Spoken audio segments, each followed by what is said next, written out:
আল্লাহ রাব্বুল আলামিন মানুষকে চাইলেই তিনি বাধ্য করতে পারতেন আল্লাহর হুকুম মানার জন্য। পারতেন কি পারতেন না? পারতেন না?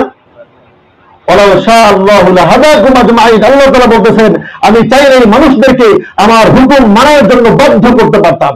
আল্লাহ রাব্বুল আলামিন যদি বলতেন যে যে ব্যক্তি ফজর নামাজ পড়বে না তার একটা হাত বাঁকা হয়ে যাবে, মানুষ পড়তো কি পড়তো না? যদি বলা হইতো যে মানুষ জোহরের নামাজ না পড়লে তার একটা পা বাঁকা হয়ে যাবে, একটা পা অচল হয়ে যাবে, জোহরের নামাজ পড়তো কি পড়তো না? আল্লাহ রাব্বুল আলামিন এটা করেন নাই। এটা করছেন?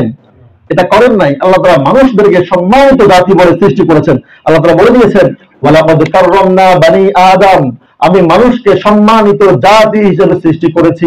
মানুষ তো সম্মানিত, সমস্ত মাখলুকাত, সমস্ত সৃষ্টির মধ্যে সর্বশ্রেষ্ঠ সৃষ্টি, এই সৃষ্টির নাম হচ্ছে মানুষ।